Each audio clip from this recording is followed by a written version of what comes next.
Goedemiddag allemaal.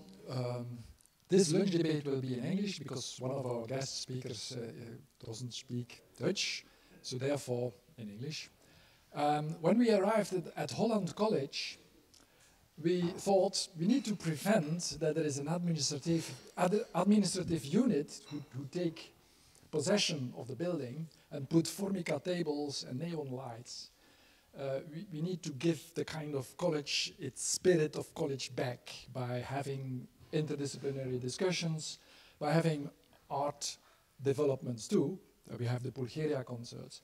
And we invited also scientists to, together with artists to discuss about the relation between art and science.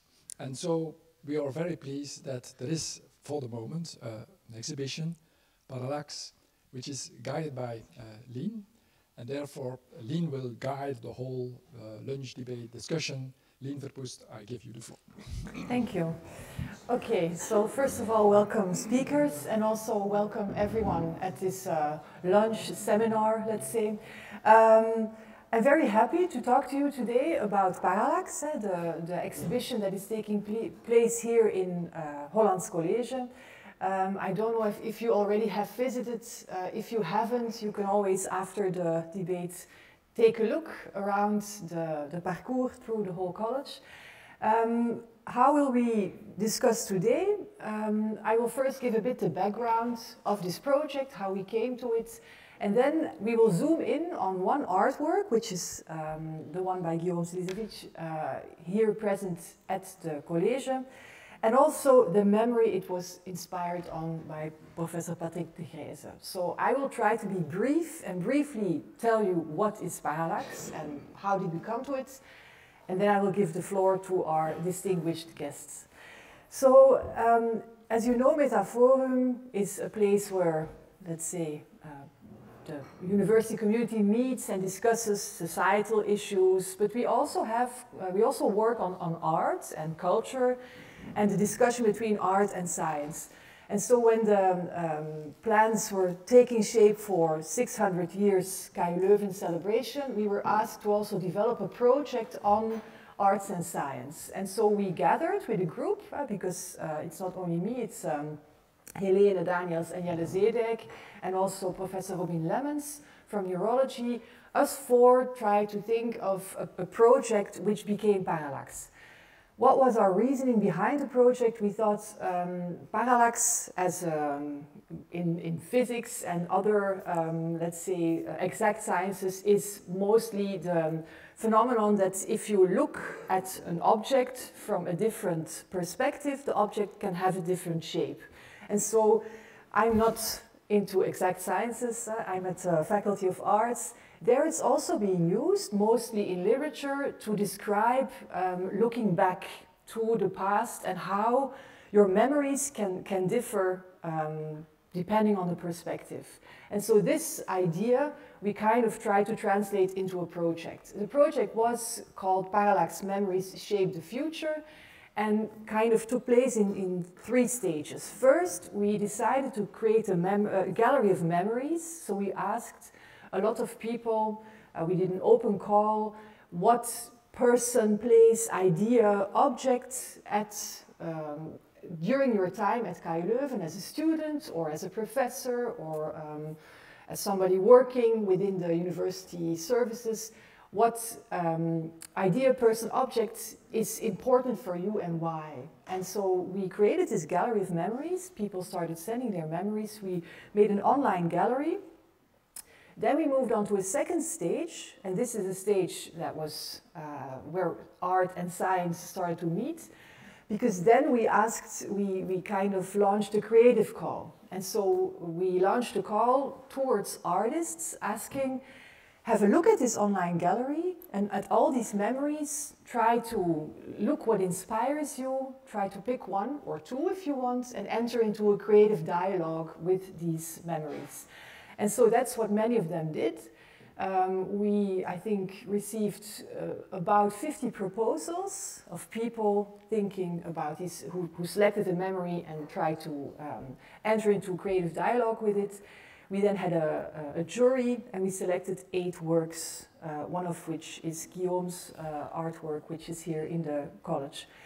And so now we're at the third stage. We created this exhibition with the artists. We were very impressed with what they made and also how they kind of translated this memory into their art. So again, a warm welcome to have a look around. You also see one here already in the refter. This is Fungal Sun. It's a work by Jan van Eygen and Matthijs de Blok. And it's, well, I won't explain it because it will take too much time, but this is one of the examples. Now I want to give the floor to Patrick Degryse and Guillaume Slizewicz. Before I do this, I want to introduce them to you.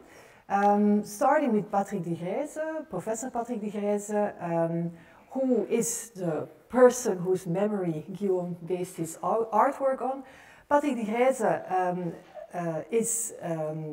obtained his PhD degree in geology, so he's a professor in geology at, full professor at KU Leuven, but he's also a visiting fellow at Hollands College in Oxford and a member of the KU Leuven Institute for Sustainable Metals and Minerals. And his research focuses on the exploitation and the use of industrial minerals and ores in ancient times. And how he implements this research, I will let him tell you, but I also want to say that he teaches geology, geochemistry and archaeometry, and outside the lab is active in several field projects in the Eastern Mediterranean and the Caribbean. So maybe first, Patrick, I would like to give you the floor to talk about your memory and how you perceive the follow-up of it, let's say. Thank you very much. My memory is an idea, a possibility perhaps, that we have to combine science and archaeology. And so it is not the science versus art contradiction, but the both who are integrated in what is popularly called interdisciplinarity in academic government. I am a geologist by training, a hardcore geochemist. In the Leuven training there is quite a big component on fieldwork and lab work, that integration. But throughout my career I've had the opportunity or the choice to use those geochemical techniques apply them to archaeological research questions.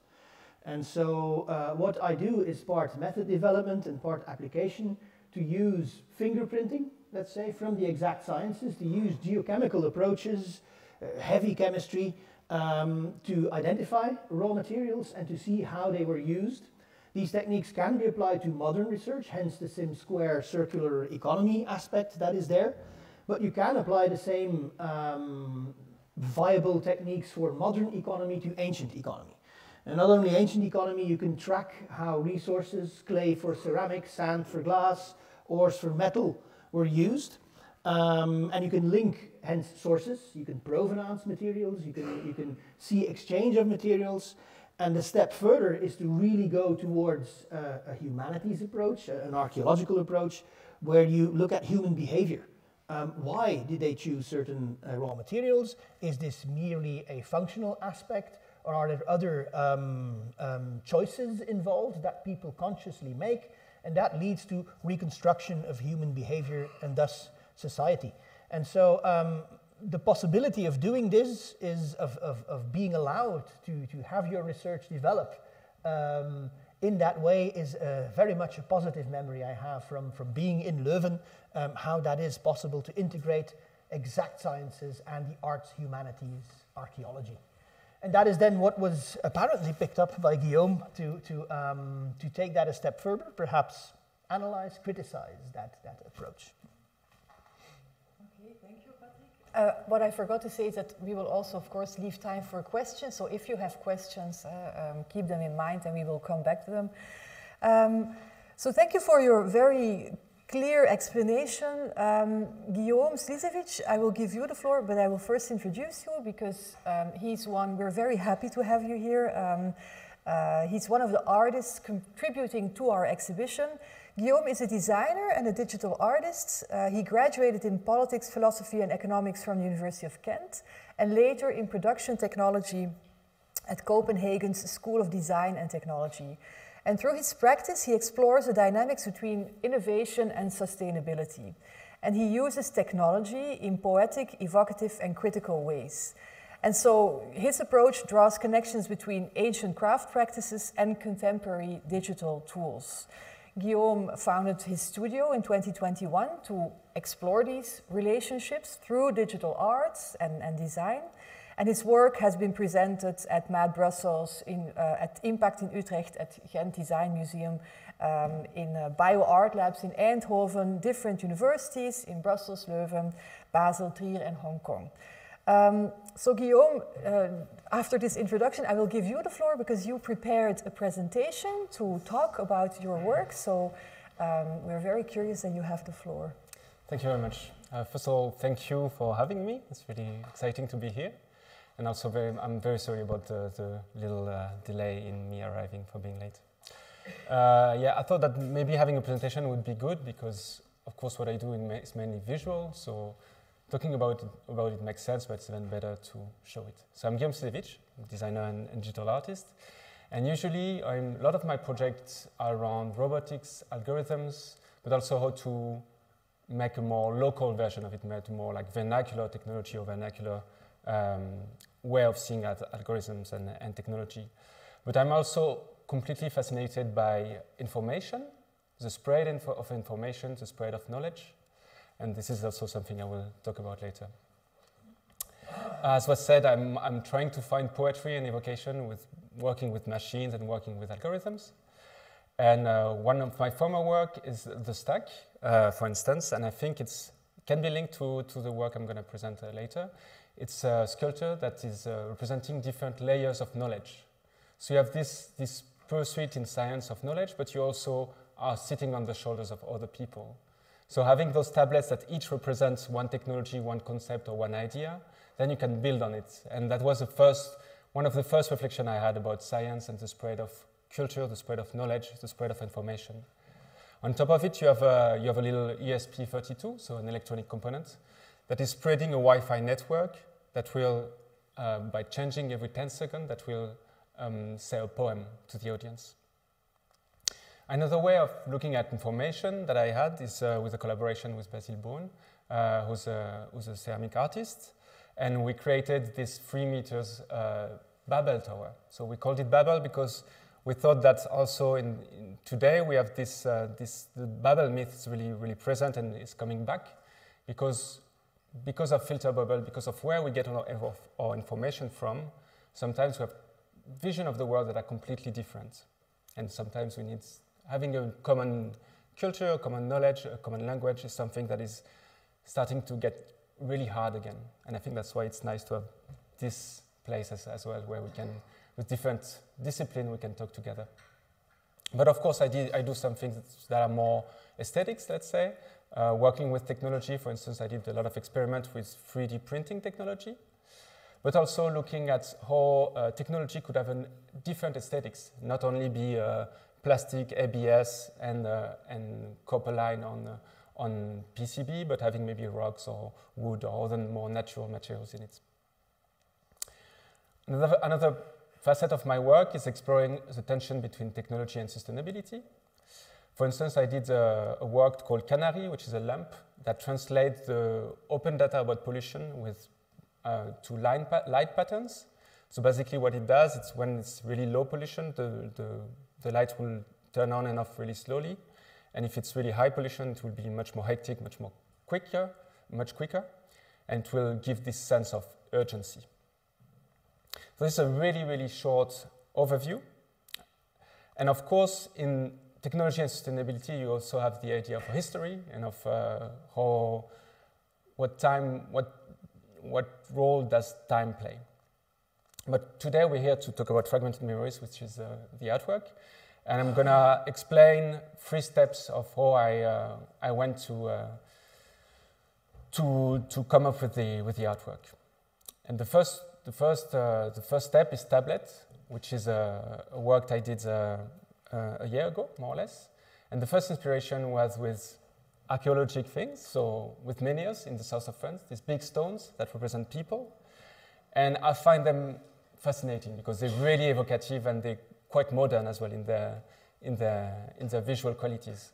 So you have different ones, and they all represent maybe a trade or represent some kind of prestigious person. And I was really interested in this and how we came from stone carving to language, and to nowadays maybe using more diagrams or more other types of visual elements to try to explain, to try to spread knowledge, and to try to have progress in science nowadays. So parallel to this interest in archaeology, I also have a big interest in the representation of neurons or intelligence, especially in new neural network literature, in academic literature.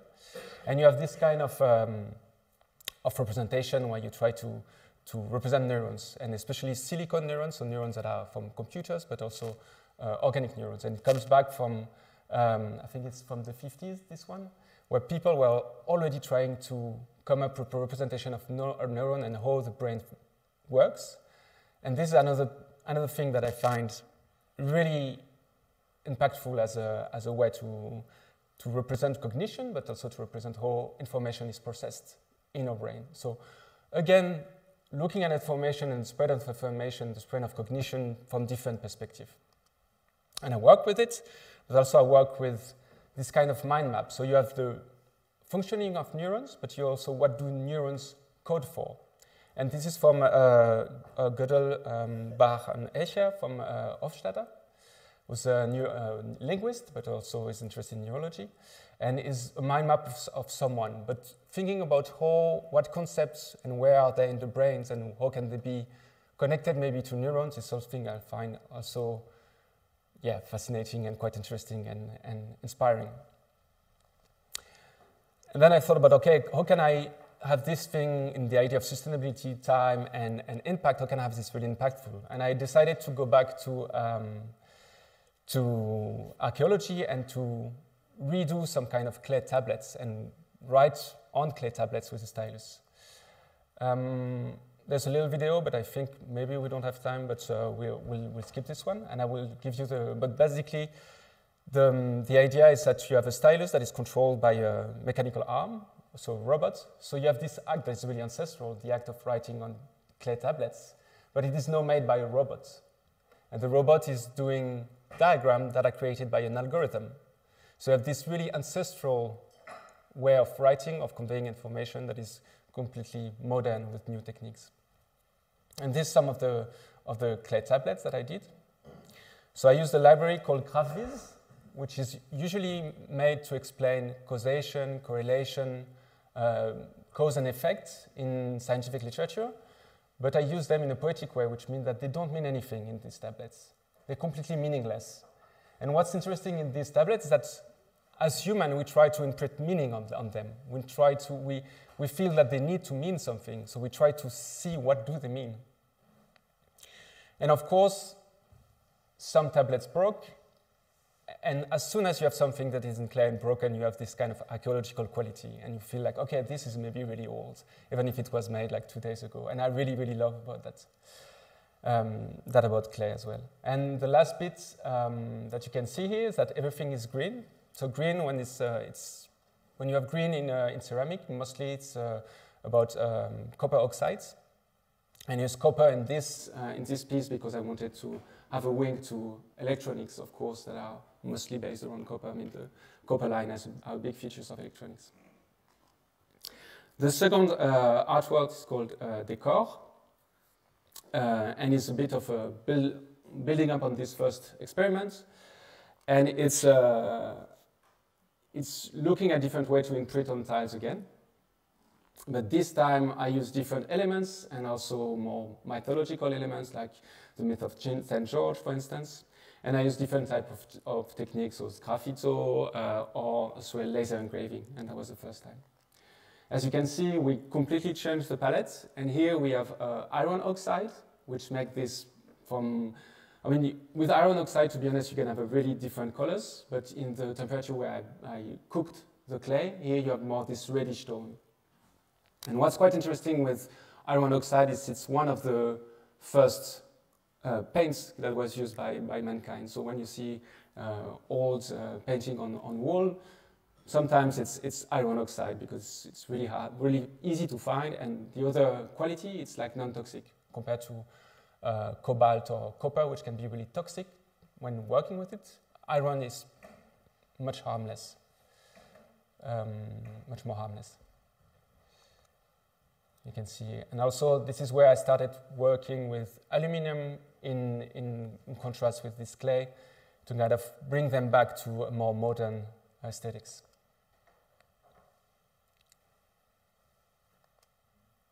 And I also started with these clear line drawings. Once again, all these are made with machines. So the human involvement is only half the work. The other half is made by machines. I work with machines, but it's always trying to find things that may look like human or that are in between on the frontier, but mostly this is laser engraving and CNC, so a robot arm that will draw things. For instance, for this one, it's a brush on the robot arm that is drawing the pattern. Then we arrive at fragmented memory, the artwork for which we're here.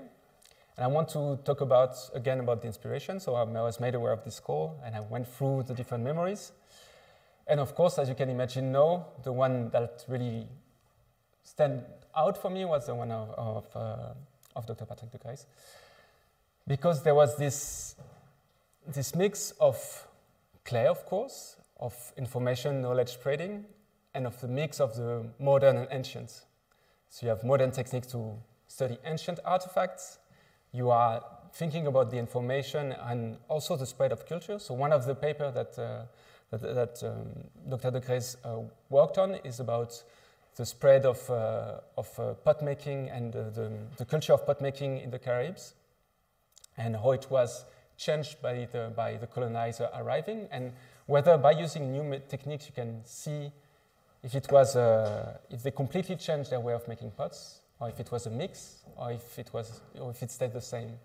So using this kind of shards of clay to also understand the spread of culture and the spread of information and the spread of knowledge.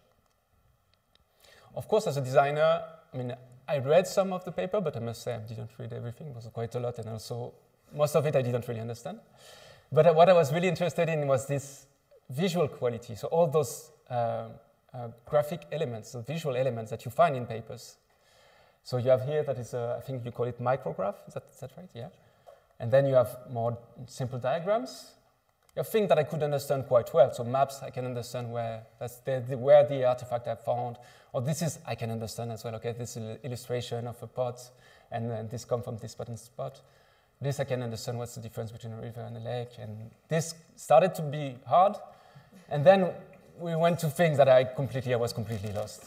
Then you have this kind of thing where, okay, how can actually anyone understand? This is completely cryptic to me.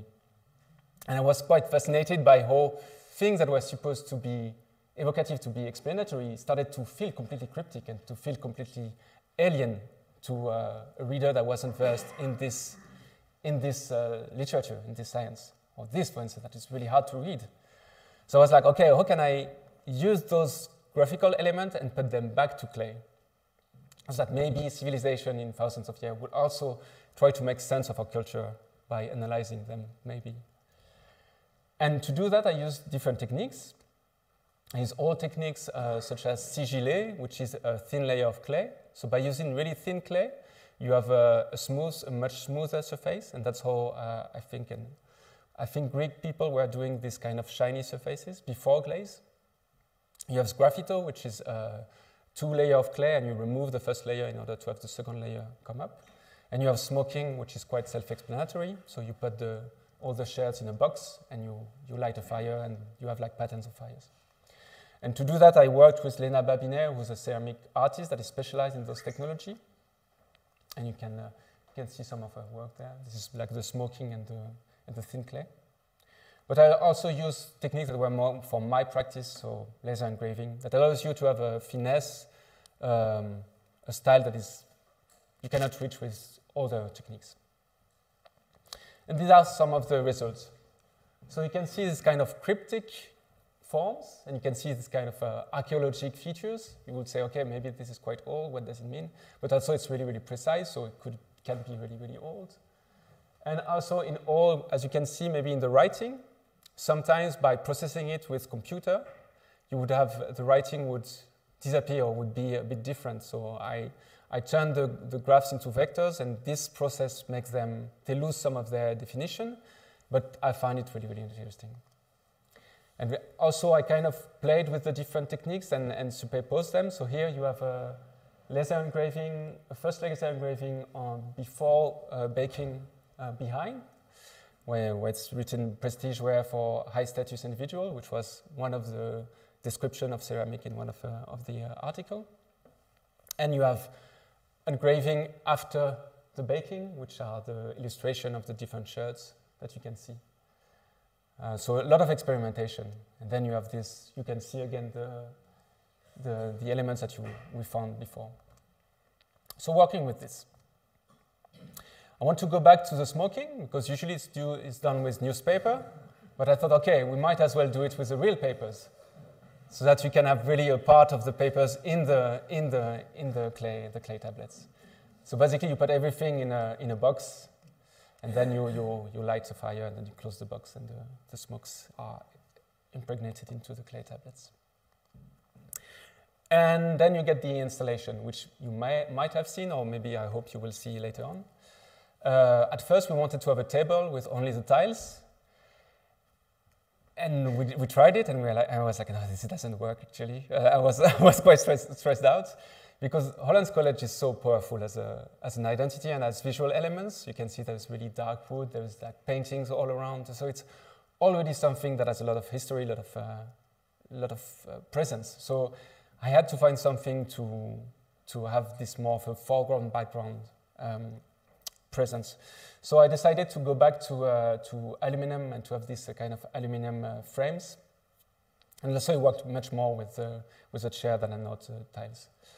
And what I really liked as well is that it started as a discussion with this with the background. So for instance, here you have behind, you don't see it really well, but behind you have a painting with a lot of arms, and you can see like a kind of parallel with the arms of the sculptures and the arms of the painting behind it. And here you have this kind of chandelier, and you also have kind of a parallel, almost a mirror between the two. So you can see some maps, and you can see some illustration, some writing, but also some pieces that are easier to maybe touch or to see on the desk. And that's it for the presentation, which I hope was clear enough. And now I'm happy to answer any question or get the discussion going. Thank you. Thank you so much. Thank you, Guillaume, for explaining, but also for placing, let's say, this artwork in your oeuvre that you already have, because it really shows how you've built up towards this artwork.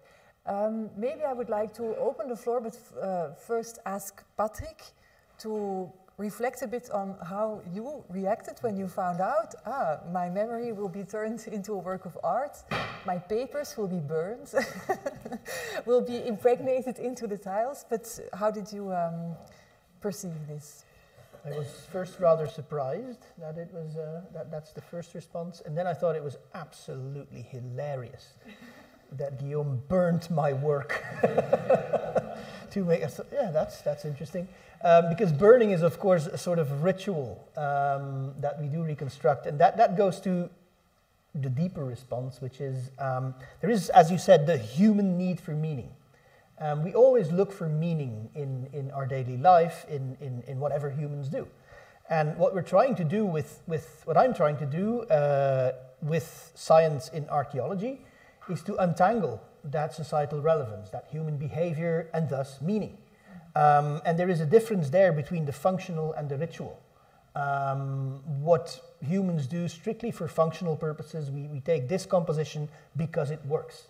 And then there is always superimposed the ritual, the learning, the master-apprentice relationship, and how human knowledge evolves. And that's what we're trying to reconstruct in research, in trying to get composition and entangle a story there on what humans do. For instance, the Caribbean example of making ceramics pre-colonial and then after contact with the colonizer, you see that certain rituals pertain. It's hanging on to that pre-colonial times that we see persist in recipes of ceramic, and that is part of Guillaume's work. So that ritual is always there. And in the entire work, the entire setup of what Guillaume did with the information, the composition, the material itself, you see that combination of the functional and the ritual. And I thought that was very impressive. I was very pleased with that. And do you then really see a symbiosis between your research and the art? Oh yes, yes. It's a functional or artistic impression of the functional and ritual aspect of the research we do. Yeah. And is it, let's say, the first time that you've perceived it in this way, or is it something that you have engaged with already before? Because you also collaborate very actively with archaeologists. Yes. Have you been also active in Sagalassos, for example? Or, yes, that is one of the sites we've worked on, which is, of course, a prime KU Leuven excavation and reconstruction. There is much interaction. The picture with the memory is of Harvard Art Museums. There's much interaction there with not only archaeologists, but also art historians or other sciences for the matter.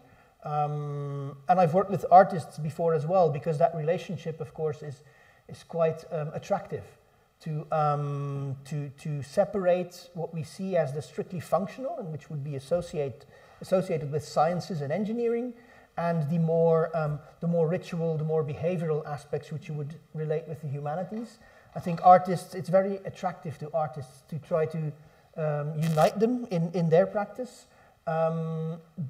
But it is something that is already united in this interdisciplinary research that we're doing, and that has been done for decades. Yeah. And maybe even more than other interdisciplinary cooperations or other disciplines. Yeah. Yeah. The distance is perceived as further between the humanities and the exact sciences, while in essence it is not that far from each other. Yeah. Yeah. Yeah. Okay, Guillaume, I also still have a question for you, because here at Metaforum we've been talking a lot about arts and science, and been reflecting upon it, and this is one of the, let's say, roads or avenues we try to explore further. It's something that we do not only do, it's very present, I think, at different universities.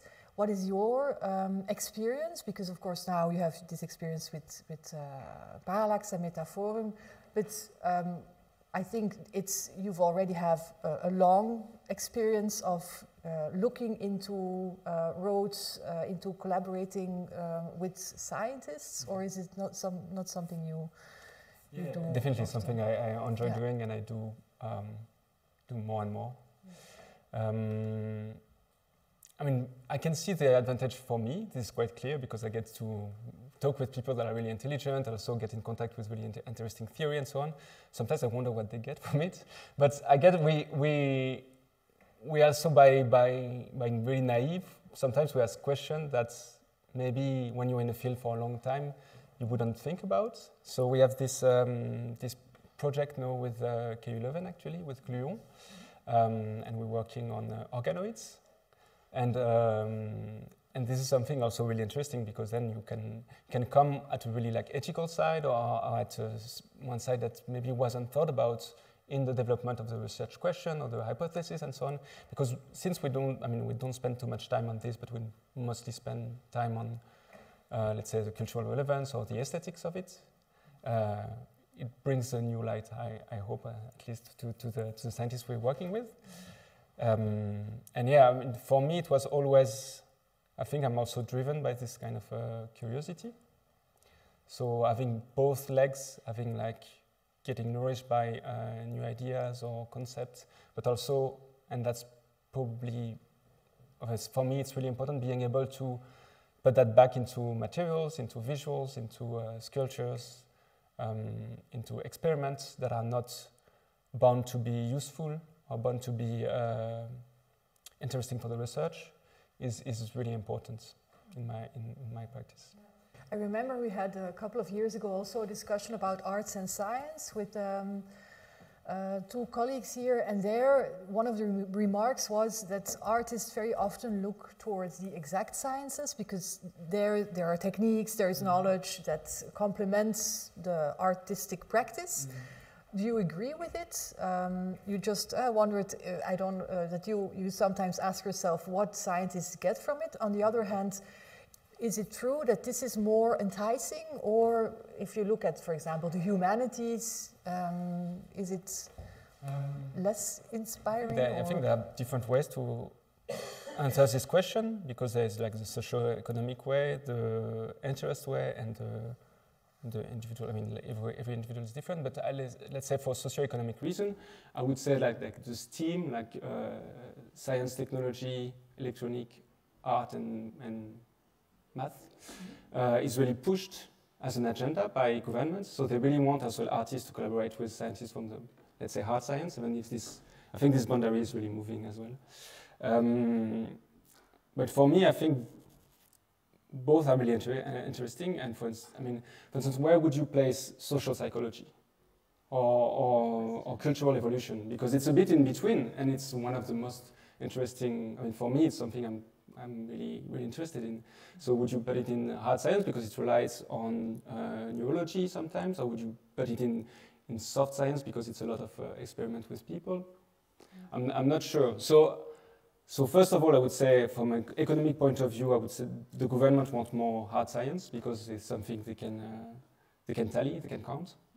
And on the individual point of view, I think it depends from the artist, but there are a lot of artists that are quite interested as well, working with social science or humanities or those type of things. Okay, do you still want to react on this? Because I saw you writing down. What do you get out of it? The inverse as well. As a scientist, curiosity is what killed the cat, but also what drives both scientists and artists. And so that different point of view drives that curiosity. So that is one thing you get out of it. And the other is meaning. Again, we look for, as humans, for meaning in our daily practice and in society. And I think humanities, while STEAM are indeed promoted as very economic and functional, I think societal skills, which belong to the humanities, are quite essential nowadays. I think you should only read a newspaper and realize how that is essential in modern day society, so that it belongs together. Yeah, and I also think it's an extremely interesting dialogue, because for us as researchers, this artistic dialogue, it's also a mirror, and it makes you see your own research in a completely different light.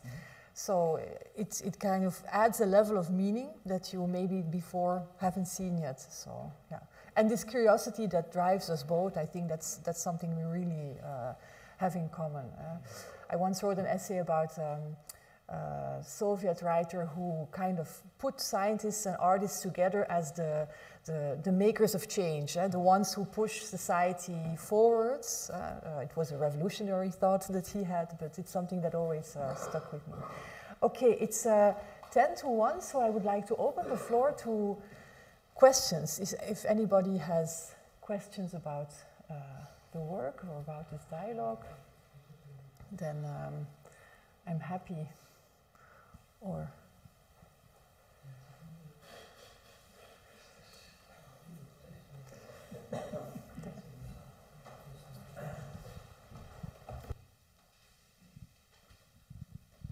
yeah, I saw your work at the opening of the exhibition. I was very impressed.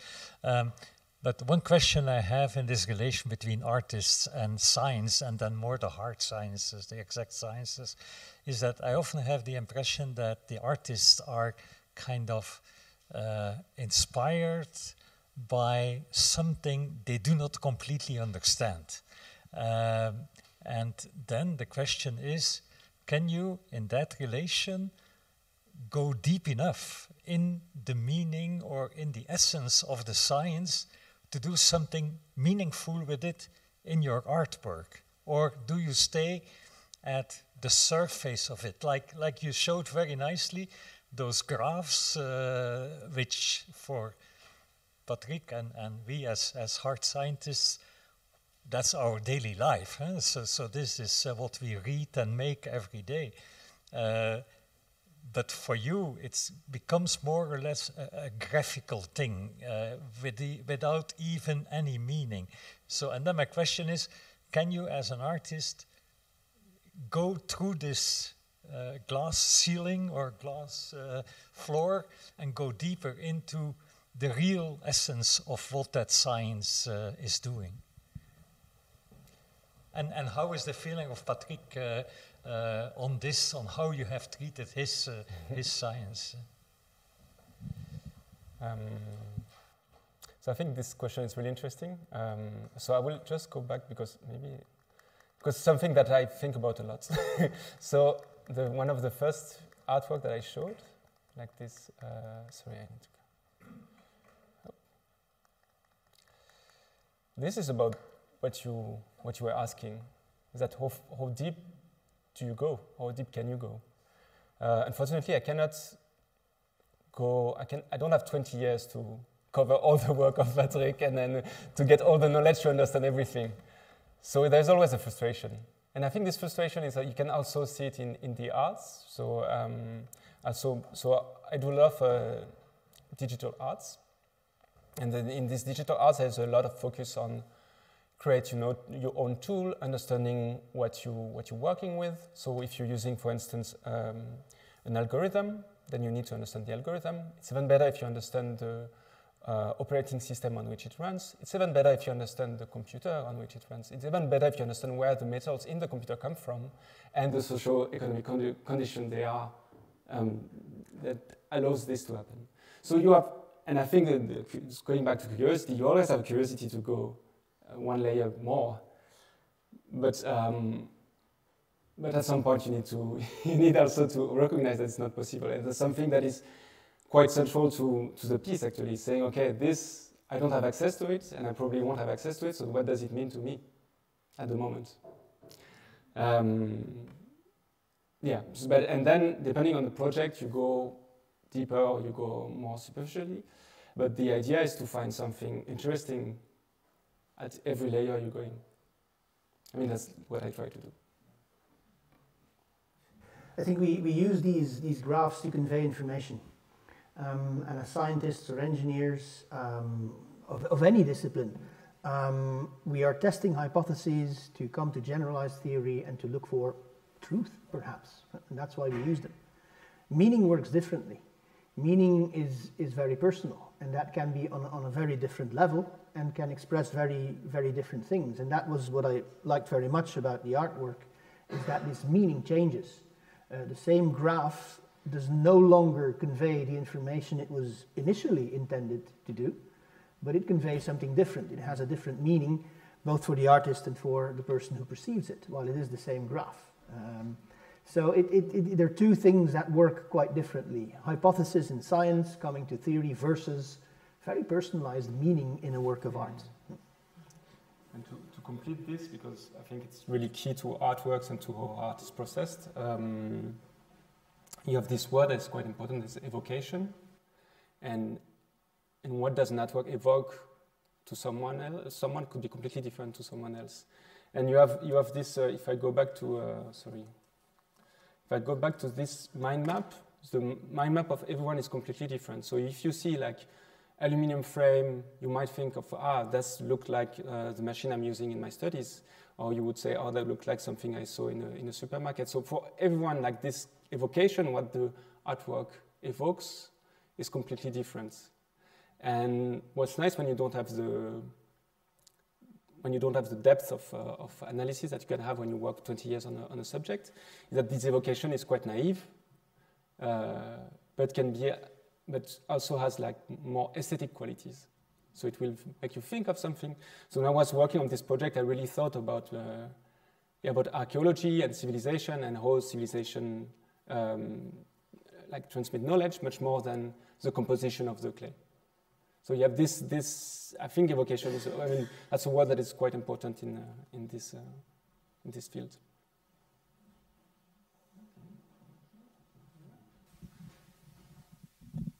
Maybe a naive question, on which the answer can be quite short as well. But you are talking about objects, old objects that are found maybe and that are attractive in itself, because a puzzle starts to be present itself. But on the other end, you have the fact that an object is nice to see. You want to see it. It's attractive. It's beautiful. This tension between, is it the same experience in your art? Is there a difference? In the end, the tiles are very beautiful as well. It's a super interesting question, because I mean, depends on the emotion you have with arts, but I was thinking when we were talking about this evocation and this kind of mystery, that there is a, I think it's Orson Welles that says about like his film, is that make them laugh, make them cry, but most of all make them wait. Because when you create a story, you always want to have a bit of mystery so that people are eager for more. That's what you see nowadays in series, you know, when at the end of each episode you have something to make you watch the next one. So I think mystery is one piece of the artwork that could be useful for triggering attention. And then you have a different feeling, which is the feeling of beauty and of awe, of maybe symmetry can do that, or maybe some colors can do that, and that's different for every people, so every person. So it's, yeah, you have both, I think. Other questions? Yes?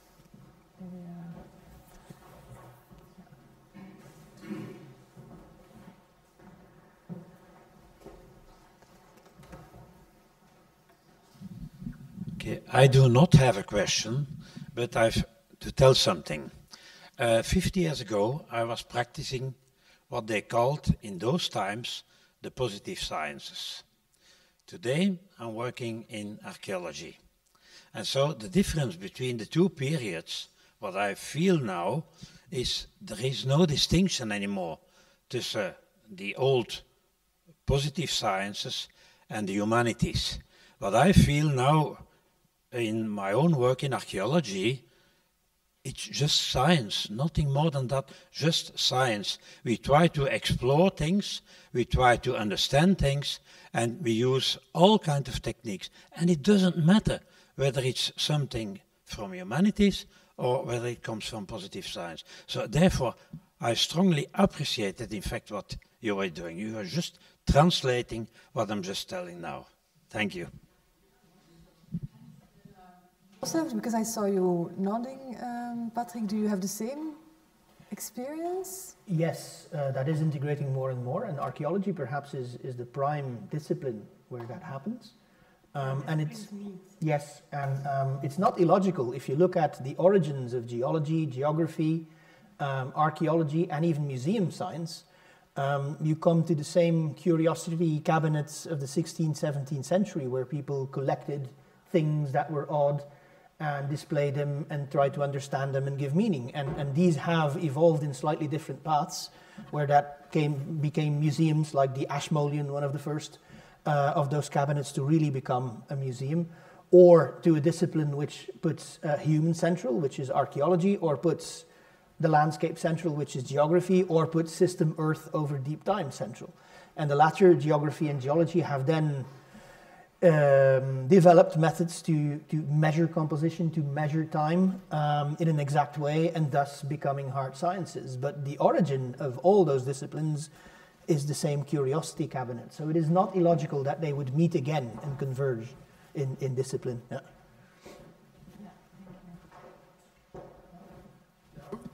For the sake of the discussion, I'm a philosopher, and I had the impression that there has been a time where people had the idea that human beings have a specific cosmic meaning, that they are meant to be because of creation. So the old-fashioned mythological approach is that there is indeed creation and human beings are quite in the middle of it. While the Big Bang Theory and so on shows us that we are here the last seconds, and that within a few seconds we will disappear, and it will be as if there is nothing changed. So the modern times are confronting us far more with the fact that we have no cosmological meaning. And if there is meaning, there will be only meaning among us. So it's because we have communities of people who can communicate that there is meaning. But apart from us, there is no one interested in us. All the animals are not interested in us, the sun is not interested in us, the whole cosmos, the whole universe is not interested in human beings. That thought is quite new in the sense that there has been a time where people were really believing that they were quite in the middle of it and that everything was created for them. Now, art has often suggested to show where that kind of cosmic interest in human being was by, for instance, representation of religious perspective. If there is one creature which is interested in us and it is God, then the whole cosmos is indeed quite important because of human beings. But of course, that's no longer the case in the sense that religious art is still existing, but it is not quite central. So when people are looking to artists, often they hope that they will show them meaning for them from that kind of other dimension. But as a matter of fact, you can't give them that. So it's suggesting for sometimes, but it's not real. And then saying that exact science can't come up with that kind of message. It's the other way around. Exact science will show that there is no cosmic meaning for human beings.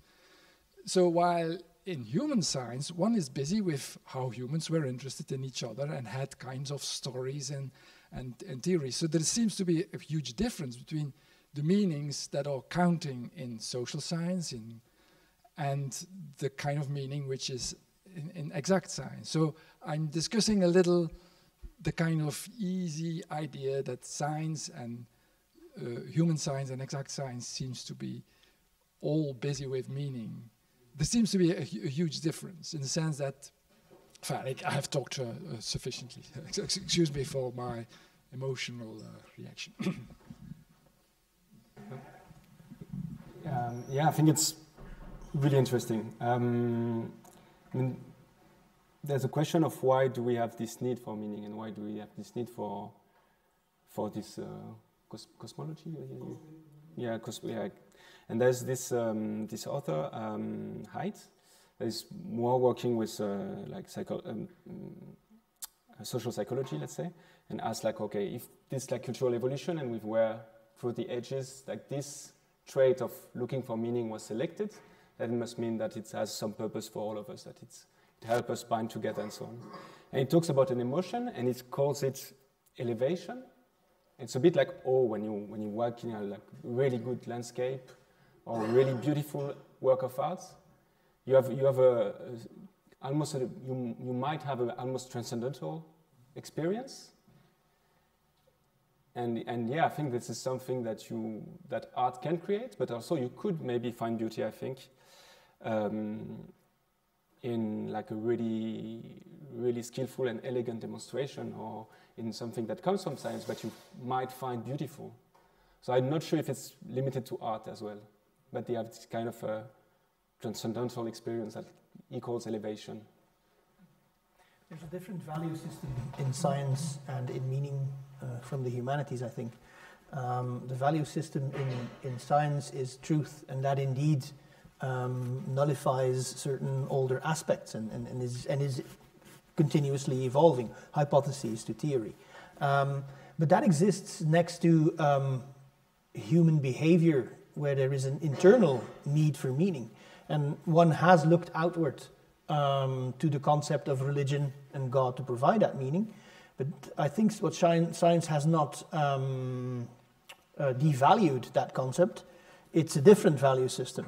And one can replace it by looking to society, to looking at interaction, coexistence, etc. Can satisfy that internal meaning. Beauty can give that, can satisfy that internal need for meaning. So it's simply a different fulfillment of what is present in humans as a value system in society or in personal experience, while science and that approach to nature looks for a different fulfillment of that value system. Okay, thank you for the questions and the interesting answers. I think it's 1:10 now, so we will finish this talk. Thank you so much, Guillaume and Patrick, for being here and engaging in this discussion. I also invite everyone who hasn't seen the exhibition yet, you can, now it is open, so you can have a walk, look at Guillaume's work, and it's the first one, and then you can follow the parcours. There is also one of the other artists, Nel Bonte, who made kind of molds of the Sedes Sapientiae, and she made 80 sedeses. And it's a kind of participatory project in which she asks people to also paint one of the sedeses, and they will be spread all over Leuven throughout the year. So if you feel particularly artistic today, you're also invited to, to join her. But so you can have a look around, and thank you all for being here. Yeah.